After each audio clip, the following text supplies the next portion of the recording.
It looks like Intel might be supporting smart access memory, also known as resizable BAR, on their own motherboards, and some upcoming leaks for the RX 6700 XT indicate it'll probably be one series frequency monster. Let's discuss that in this video. Hey, if you enjoy content like this, drop a like, make sure to subscribe, and smash that bell so you never miss another video.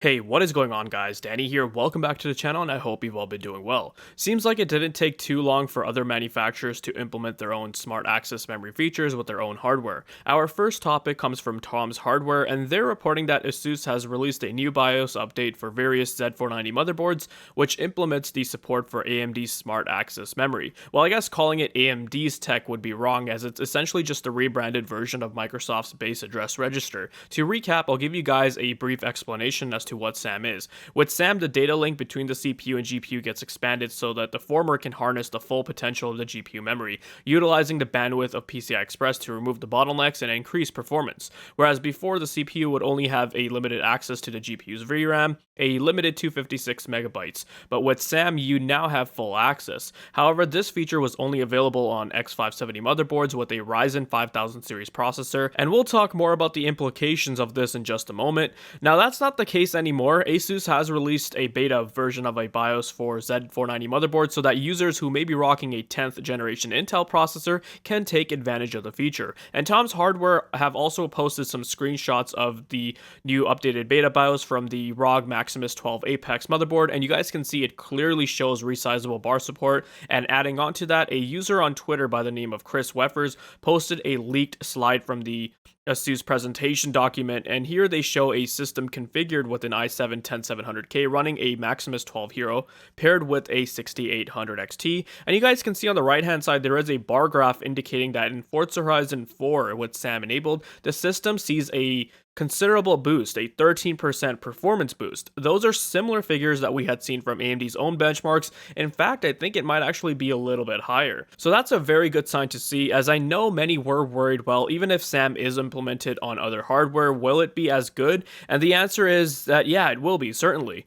Now, this actually shouldn't come as a surprise because, like I said, since this was based off of BAR, other manufacturers would eventually implement their own versions of the tech. Gamers Nexus a while back mentioned that Nvidia told them resizable BAR does work on their own hardware. They're just working out the kinks and working with other manufacturers to properly roll out support. However, what is intriguing is the fact that this is an Intel motherboard working with an AMD product and a Radeon GPU. Likewise, Nvidia will have to coordinate with AMD's Ryzen group and ensure that the tech works correctly and beneficially with their own GPUs with AMD CPUs. The collaboration will of course be happening, as Scott Herkelman last month stated in an interview with PC World that AMD will work with both Intel and Nvidia to ensure their products work together. Because it's not like when people build systems, it's always an all AMD system. You've got AMD CPUs with Nvidia GPUs, you've got Intel CPUs with AMD GPUs, and so on. So it'll be interesting to see how support rolls out for this tech and how widely adopted it gets for various hardware that's out in the market. And these manufacturers will of course probably be working well together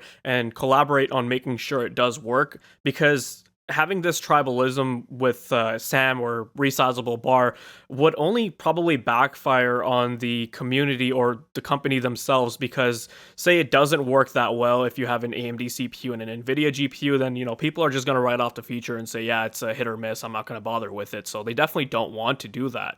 As of now, AMD don't have SAM support for Ryzen 3000 series CPUs on X570 motherboards, which to me just seems like an artificial segmentation, which obviously they want to use as a selling point for their newer series, but some motherboard manufacturers will probably go ahead and just enable it anyways, and even for older chipset motherboards like B450 motherboards. Speaking of, a German YouTuber who, I'm sorry I can't pronounce that name, but discovered that ASRock's B450 motherboard has resizable BAR option in the UEFI when they updated the BIOS that added support for Ryzen 5000 Vermeer. Like I said, this is tech that's built within the PCIe specs, so it's not like there was a specific hard requirement that only AMD had. Also, circling back to the whole Ryzen 5000 exclusivity, what happens when Intel and Nvidia work together and now AMD is completely out of the equation, which, will happen for sure, you can count on that. So I believe that if AMD really want to use it as a selling point for themselves for however long, then they should get it working on Ryzen 3000 series CPUs ASAP, as that way people will have more options of hardware that supports SAM from AMD and, will likely choose their hardware over their competitors. But we'll have to wait and see how this all turns out and how it's all developed and is coordinated with these companies. For our next topic, we've got Igor from Igor's Lab giving us some promising information for AMD's upcoming RX 6700 XT graphics cards. Igor has gotten a hold of two partner GPU V-BIOSes that are based on the Navi 22 chip, and the clock speeds reported here are quite a bit higher than what we saw from the Navi 21 GPUs, which would be cards like the 6900 XT and 6800 XT. And by the way, links for his article and all the other stuff I mentioned will be in the video description, so I highly urge you guys to check out Igor's article, as there is a lot of other information he does go over. But what I wanted to mainly share with you guys was the frequencies reported for his More Power Tool utility software. It's essentially a tuning software that allows you to read GPU V-BIOSes and edit them accordingly. So with this software, he was able to see the clock speeds of the GPUs, and they're running some fairly high figures. For the first BIOS, we can see a max clock speed of 2950 MHz, and for the second one, we can see 2854 MHz. These are significantly higher than when we compare them to the advertised boost clocks of, say, a 6900 XT or 6800 XT. However, don't be fooled into thinking that these figures can be reached under ordinary conditions. These are just the upper limits of what the card's BIOS will allow, but under a normal or real-world scenario,